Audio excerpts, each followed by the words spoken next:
যারা দেখাচ্ছে কমলা কিন্তু ভেতরে মাকাল ফল। কথা বলেন ঠিক কিনা? যেটাকে আমরা বাংলায় বলি উপরে ফিটফাট ভেতরে। দেওবন্দিয়তকে গোস্তাখিয়ে রসুলকে যখন দিন হিসেবে উপস্থাপন করা হয় তখন আমার আলা হযরতের প্রয়োজন হয়। দ্বীনের নাম রসুলের শানে বেয়াদবি করা নয়। যখন আল্লাহ মিথ্যা কথা বলতে পারে সেই ফতোয়া দেওয়া হলো, আলা হযরতের কলম তখন গর্জে উঠেছে। কথা বলেন ঠিক কিনা? যখন প্যারা নবী রাসূল করিম সাল্লাল্লাহু আলাইহি ওয়াসাল্লামের ইলমকে চতুষ্পদ জন্তুর ইলমের সাথে তুলনা করা হয়, আলা হযরত তখন নীরব থাকতে পারে না। আলা হযরত হয়েছেন সে কারণেই যখন নবীজির শানে বেয়াদবি করা হয় আলা হযরত নবীজির সম্মান তুলে ধরেন। আমার ভাইরা, আজকে আসলে কথা বলার সেই শক্তি আমার নাই, সেই মানসিকতাও আমার নাই। আপনারা ইতিমধ্যে জেনেছেন, ইতিমধ্যে শুনেছেন, আমার সম্মানিত শ্বশুর যিনি এই বাংলাদেশে 26টা মামলা ওনার বিরুদ্ধে হয়েছে।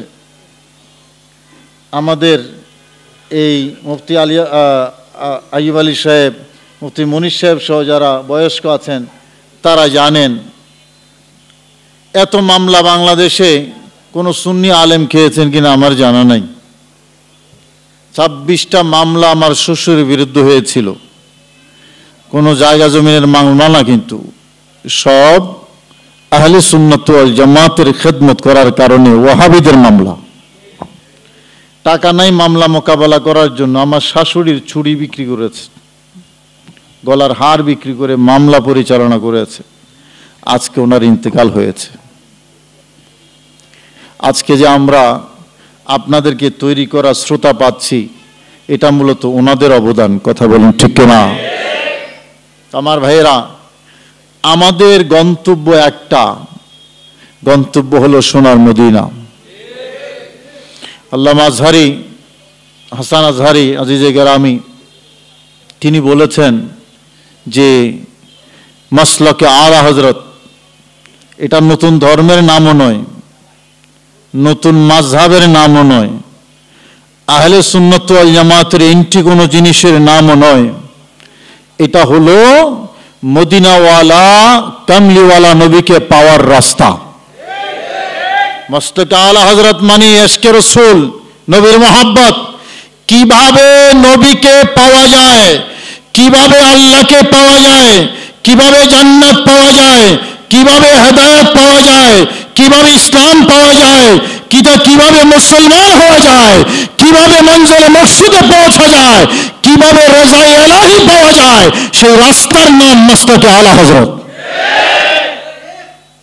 আমার ভাইরা, পৃথিবীতে অনেক মনীষী এসেছেন।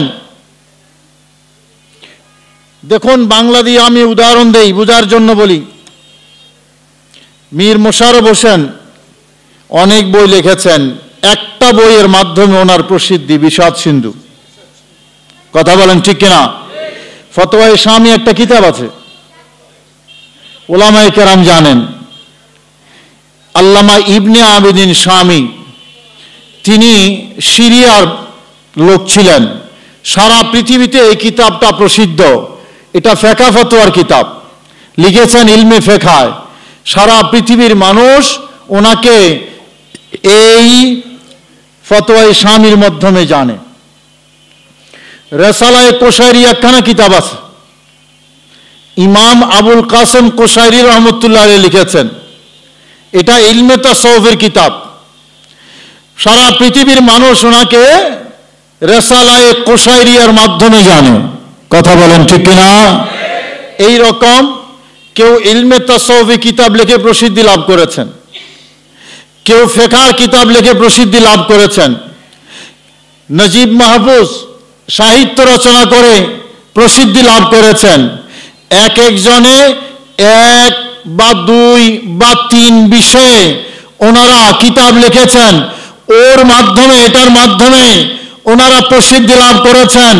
যদি ওলিউল্লাহ মুহাদ্দিস দেহলভী রহমতুল্লাহ আলাইহির কাছেও যদি যান, হুজ্জাতুল্লাহিল বালিগা সহ কয়েকটা কিতাবের মাধ্যমে ওনার প্রসিদ্ধি, হযরতে শেখ মুহাদ্দিস দেহলভীর কাছে যান, আশিয়াতুল লুমাত সহ ইলমে হাদিস ওনার পাণ্ডিত্য। কিন্তু আমার আলা হযরত শুধু ইলমে হাদিস নয়, ওনার ইলমে হাদিসের খেদমত যখন দেখি তখন মনে হয় ইলমে হাদিসে উনি শেখ মুহাদ্দিস দেহলভী, উনি শাহ ওলিউল্লাহ মুহাদ্দিস দেহলভী। ওনার ইলমে তাসাউফে যখন যাই দেখা যায় উনি একজন আবুল কাসেম কুশাইরি। ওনার ইলমে ফিকহে যদি যায় দেখা যায় পরিপূর্ণ একজন ইবনে আবিদিন শামী। এইভাবে একটা দুটো নয়, অর্ধশত থেকে বেশি ও সাবজেক্টের উপরে ইমাম আলা হযরত শুধু পাণ্ডিত্যই নয়, উনি কিতাব লিখেছেন, গবেষণা করেছেন, পাণ্ডিত্য অর্জন করেছেন। জোরে বলুন সুবহানাল্লাহ।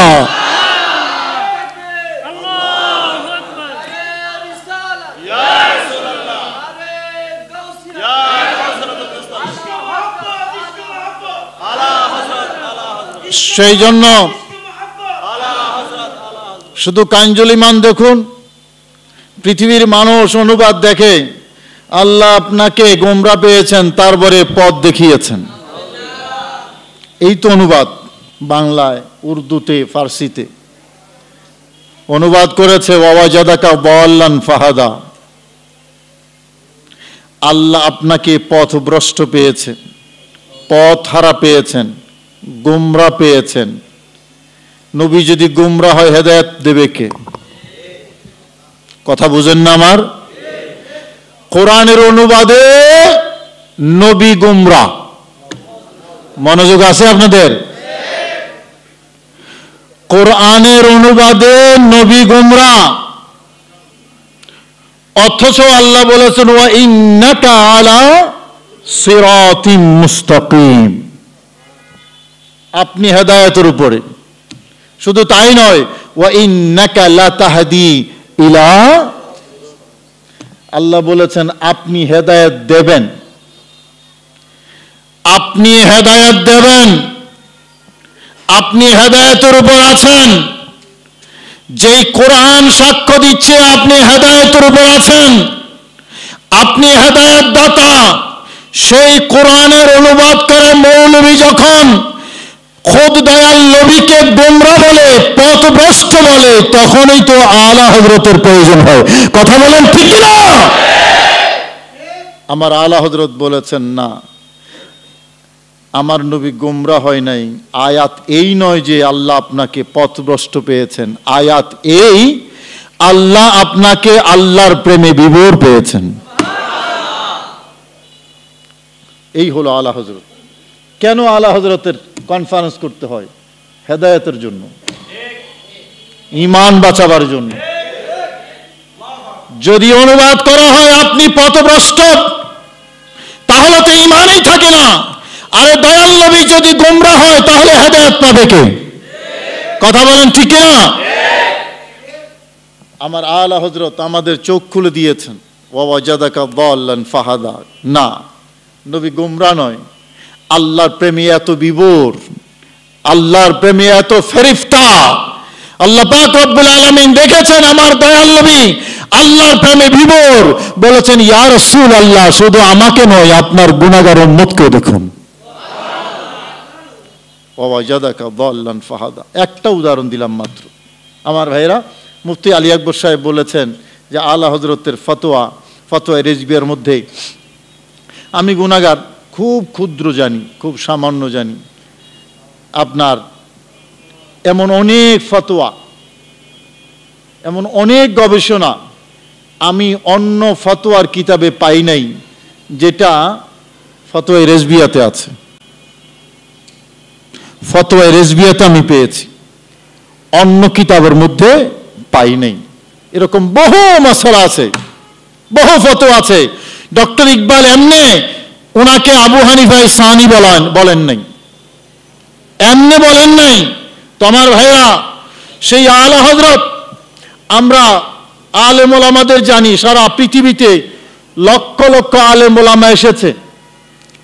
আমি তুলনা করছি না, ইমাম বুখারীকে আমরা সহিহ বুখারীর মাধ্যমে জানি। কথা বলেন ঠিক কিনা? ইমাম মুসলিমকে সহি মুসলিমের মাধ্যমে জানি ওনারা ইলমে হাদিসের খেদমত করেছেন, অনন্য খেদমত, আপন জায়গায় অনন্য।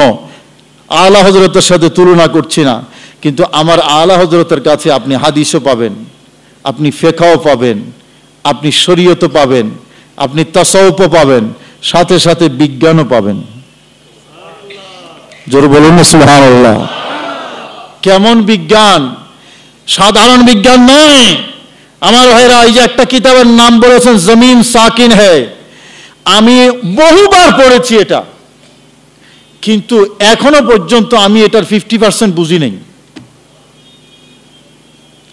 জমিন সাকিন হ্যায় এই একখানা কিতাব আলা হযরতের, বলতে অসুবিধা নেই, আমি বহুবার পড়েছি। আলা হযরত এমন একজন হাস্তি ছিলেন, আদ-দাওলাতুল মাক্কিয়া। আরে যারা সমালোচনা করে, সমালোচক না থাকলে জমে না বাবা, কথা বুঝেননি? সমালোচক না থাকলে জমে না। আমার দয়াল নবীকে পাগল বলে নাই কাফেররা? কথা বলেন, বলেছে কি না? তো সেই জন্য আলা হযরতের সমালোচক থাকবে। কিরকম সমালোচক জানেন? যারা উর্দু জানে না, উর্দু ভালো করে পড়তে পারে না, এইরকম কিছু আলা হযরতের সমালোচক আছে, যাদের কোনো মূল্য দেওয়ারও আমি প্রয়োজন বোধ করি। ফার্সিতে একটা কথা আছে, জবাবে জাহেলা বাশদ খামোশি, জবাবে জাহেলা বাশদ খামোশি। জাহেলের উত্তম জবাব হলো নীরব থাকা। ওয়া ইদা খাতাবাহুমুল জাহিলুনা ক্বালু সালামা। জাহেলের উত্তম জবাব হলো নীরব থাকা। আমার ভাইরা, আলোচনা করতে যোগ্যতা লাগে, সমালোচনা করতে, কথা বুঝেন না আমার? আলোচনা করতে যোগ্যতা লাগে, সমালোচনা করতে যোগ্যতা লাগে না। যারা আমার আলা হযরতের সমালোচনা করে এরা আলা হযরতের সমালোচনার যোগ্যই না।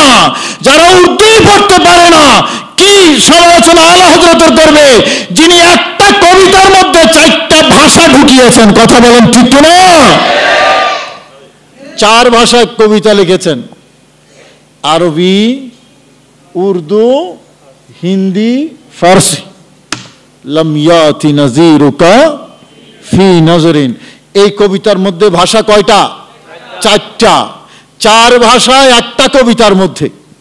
আমার ভাইরা, হ্যাঁ, আমি অনেক সময় বলি, মনে করেন বেত ঝাড় আছে না,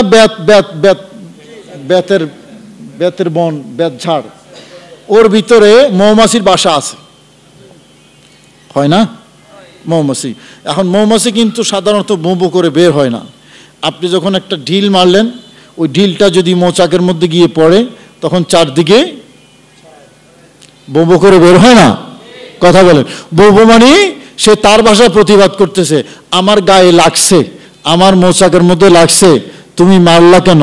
বোঁবো করে তার প্রতিবাদ করে। কথা বলেন ঠিক না? তার মানে আপনি যে ঢিলটা ছুঁড়ে মারলেন, এটা জায়গা মতো লাগছে বলেই মৌমাছি বো করে চারদিকে বের হচ্ছে। আলা হযরতের সমালোচনা কারা করে? কানজুল ঈমান এটা রাষ্ট্রীয়ভাবে নিষিদ্ধ। কোথায়? যেখানে ওয়াহাবি রাষ্ট্র। কথা বলেন ঠিক না? সমালোচনা কারা করে? যারা দেওবন্দি তারা সমালোচনা করে, যারা গুস্তাখে রাসূল তারা সমালোচনা করে, যারা নবীজির শান মান মানতে পারে না তারা সমালোচনা করে। ঈদে মিলাদুন নবীর কথা শুনলে যাদের মুখ কালো হয়ে যায় তারা সমালোচনা করে। আমার আলা হযরত বলে গিয়েছেন, মিসলে ফারিস জলজলাহ নজদ মে, মিসলে ফারিস জলজলাহ নজদ মে জিক্র আয়াতে ইবাদত কিজিয়ে। আরে ওই দেওবন্দির মধ্যে, দেওবন্দিদের ঘরে, নজদীদের ঘরে যদি তুমি আগুন জ্বালাতে চাও, ঈদে মিলাদুন নবী করো। কথা বলেন ঠিক কিনা?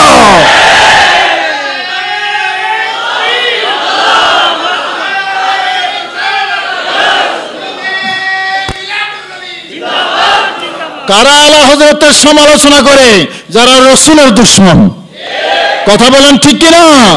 যারা নজদি, যারা ওয়াহাবি, যারা আমার আল্লাহ এবং রাসূলের শানে বেয়াদবি করে, যারা আল্লাহর ওলিদেরকে মানতে পারে না, তারা বেয়াদবি করে। কথা বলেন ঠিক কিনা?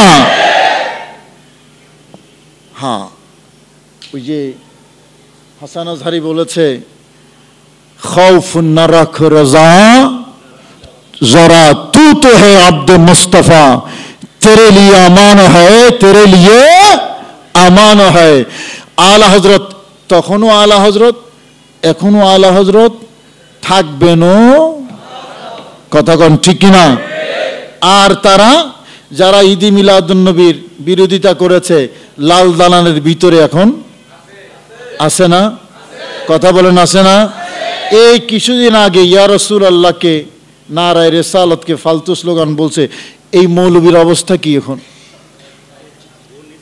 ইজ্জত না জিল্লত? আওয়াজ দেন। জিল্লত। আল্লাহ বলেন, ইন্নাল ইজ্জাতা লিল্লাহ ওয়া লিরাসূলিহি ওয়া লিল মুমিনিন ওয়ালাকিন্নাল মুনাফিকিনা লা ইয়াফকাহুন। বলেছেন যে ইজ্জত আল্লাহর, ইজ্জত রাসূলের, ইজ্জত হলো নবীওয়ালা যারা তাদের, মুনাফিকরা বুঝে না।